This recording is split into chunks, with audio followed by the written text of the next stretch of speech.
These 100-degree days can make it really hard to enjoy yourself when you're hanging out outside. But that's when it's time to pick up what we call a patio pounder.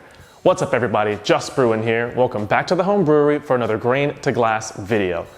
It's about that time of year where when you're sitting outside and you're trying to have a drink or something like that, you don't want anything too heavy, you want something light, crisp, refreshing.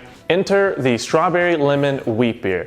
I've brewed a handful of wheat beers and I've found a recipe that works for me. So when it's time for these patio pounders, I like to stick with the one recipe and just change whatever fruit and things like that I'm adding into it. And this time around, it worked out really, really well. If you're looking for the specifics on this recipe, check the link in the description. Brew day starts with milling my grains. We've got a base of Pilsner. This will give us some nice crisp backbone.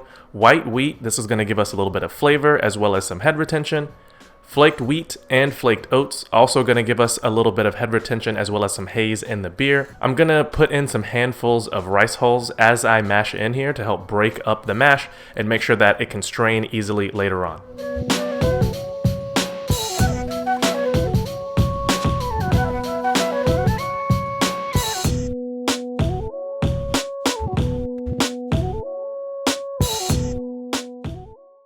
I'm going to make sure everything is nice and mixed in, set a timer for 1 hour, and I'm going to turn on my pump and let this ride.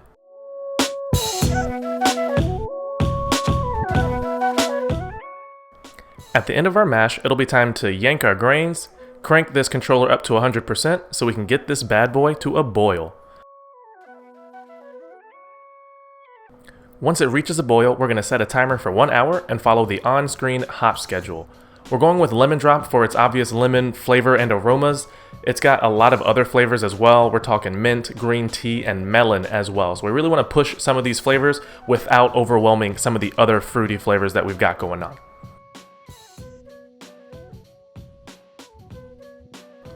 At the end of our boil, it'll be time to chill it down and pitch our yeast. For this, we're going with Omega's Sundew. I've used this in the past and it really helps push those strawberry, raspberry flavors, and I'm hoping it's going to complement this beer really well.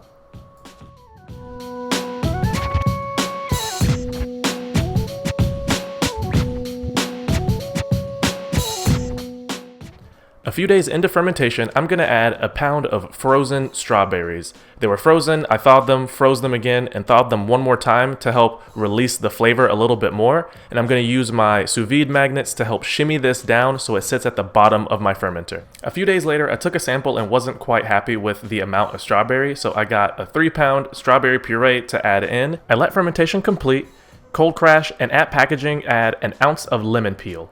After that, it'll be time to keg, carb, and get ready for the tasting.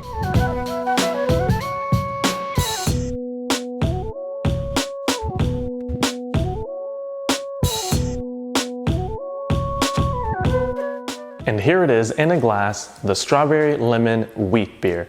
On the color, it's got this orangish reddish tint to it, and in the light, it looks really, really sharp. And on the nose, you get a lot of strawberry, and then it's followed right up with a little bit of lemon and some other citrus notes. And those flavors do come through. You get quite a bit of strawberry on the front. It finishes kind of tart with some of the lemon, and then it actually finishes kind of smooth just based on kind of the soft mouthfeel of the beer. And clocking in at 4.5%, this is perfect to have outside on one of these hot Texas days, and you can grab 1, 2, maybe even 3 without having to worry too much about it. The beer turned out great, and I can't wait to do it again, especially with how simple the recipe is. I can just do another fruit, and that kind of leads me into the puree that I picked. I've used these canned purees a handful of times, and they're really, really convenient, but one of the downsides of using these things, but it's also kind of a good thing too, is you get familiar with some of the tastes, and a lot of these taste the same to me now. Of course, the fruit in the puree is gonna be different, but I'm starting to pick up on a general flavor amongst the purees themselves.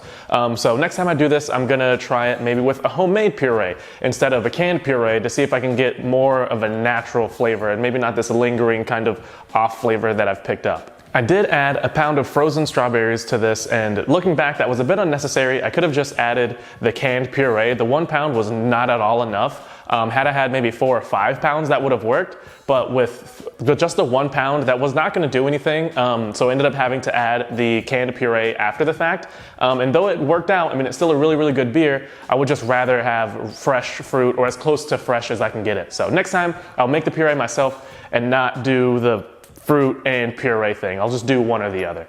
So, what do you think? Let me know in the comments what you think about the beer, what you think about patio pounders, and let me know what patio pounders you like to enjoy. That's gonna do it for me. Thanks for viewing. Just Brewing.